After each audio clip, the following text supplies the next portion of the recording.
Par Anani Dorilas. Mes origines. Je m'appelle Anani Dorilas. Je suis née dans une famille profondément enracinée dans la tradition vaudou. Chez nous, Dieu n'était pas au centre. On invoquait les esprits, on consultait les Ungan, on allumait des bougies au loa.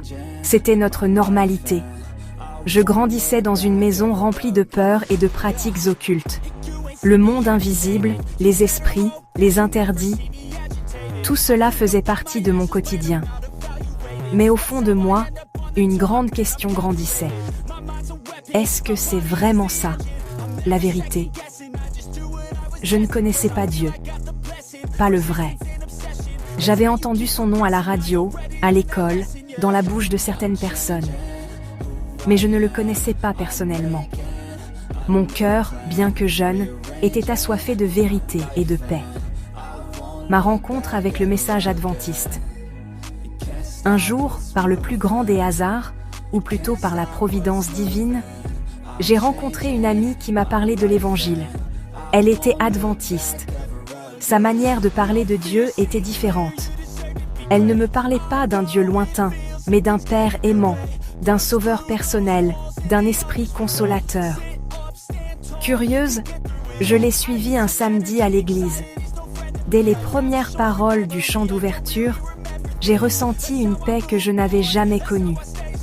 Ce jour-là, j'ai entendu parler du sabbat, du retour de Jésus, de la vérité biblique.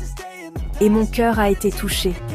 J'ai commencé à étudier la Bible, à assister régulièrement au culte, à poser des questions. Lentement, une lumière s'est mise à briller dans mes ténèbres. Le baptême par immersion et les premières persécutions. Après plusieurs mois de préparation spirituelle, j'ai pris la décision la plus importante de ma vie, me faire baptiser par immersion. Ce fut un jour merveilleux, rempli de joie et de chants. Mais je ne savais pas que ce serait aussi le début de la guerre. Ma famille, profondément impliquée dans les pratiques occultes, n'a pas accepté ma décision. Certains m'ont insulté, d'autres m'ont renié. On m'a dit que je trahissais les ancêtres. Mais je tenais bon. Jésus m'avait appelé, et je ne pouvais pas revenir en arrière. Mon mariage et l'attaque spirituelle. Le 5 octobre 2023, j'ai uni ma vie à celle d'un homme de Dieu.